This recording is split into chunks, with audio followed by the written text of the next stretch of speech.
السلام علیکم ورحمۃ اللہ وبرکاتہ۔ بسم اللہ، الحمد للہ، والصلاة والسلام علی رسول اللہ وعلی آلہ وصحبہ ومن والہ۔ محترم ناظرین، کیا آپ جانتے ہیں کہ ایک مسلمان کو مصیبت کے وقت کیا کرنا چاہیے؟ میرے دوستو، ایک مسلمان کو مصیبت کے وقت صبر کرنا چاہیے اور مسنون دعا جو قرآن و سنت سے ثابت ہے وہ پڑھنی چاہیے،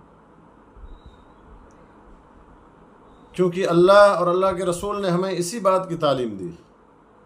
اللہ تعالیٰ فرماتا ہے الذین اذا اصابتهم مصیبہ قالوا انا للہ وانا الیہ راجعون اولئک علیہم صلوات من ربہم ورحمہ واولئک هم المہتدون۔ جنہیں جب کوئی مصیبت آتی ہے تو کہہ دیا کرتے ہیں کہ انا للہ و انا الیہ راجعون، کہ ہم تو خود اللہ تعالیٰ کی ملکیت ہیں اور ہم اس کی طرف لوٹنے والے ہیں۔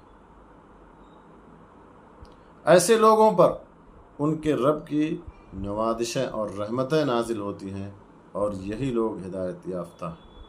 اولئک هم المہتدون۔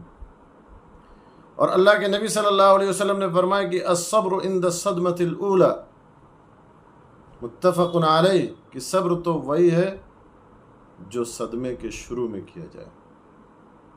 اور آپ صلی اللہ علیہ وسلم نے یہ بھی فرمایا کہ ما من مسلم تصیبہ مصیبہ فیقول ما امرہ اللہ انا للہ وانا الیہ راجعون اللہم اجرنی فی مصیبتی واخلف لی خیرا منہا الا اخلف اللہ له خیرا منہا، اخرجہ مسلم۔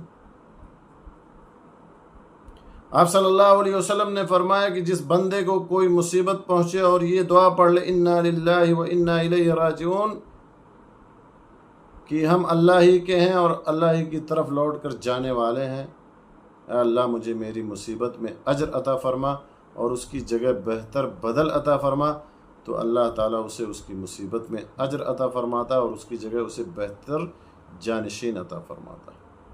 تو میرے دوستو، مصیبت کے وقت ایک مسلمان کو صبر کرنا چاہیے۔ صبر کرنے کی بڑی فضیلت ہے، اور مصیبت کے وقت صبر کرنا یہ مومنین کی صفات میں سے ہے۔ مصیبت کے وقت انا للہ و انا الیہ راجعون پڑھنا مسنون۔ اللہ تعالیٰ ہمیں مصائب اور پریشانی پر صبر کرنے کی توفیق عطا فرمائے، آمین۔ وآخر دعوانا ان الحمد للہ رب العالمین، وصلی اللہ علی نبینا محمد وعلی آلہ وصحبہ اجمعین۔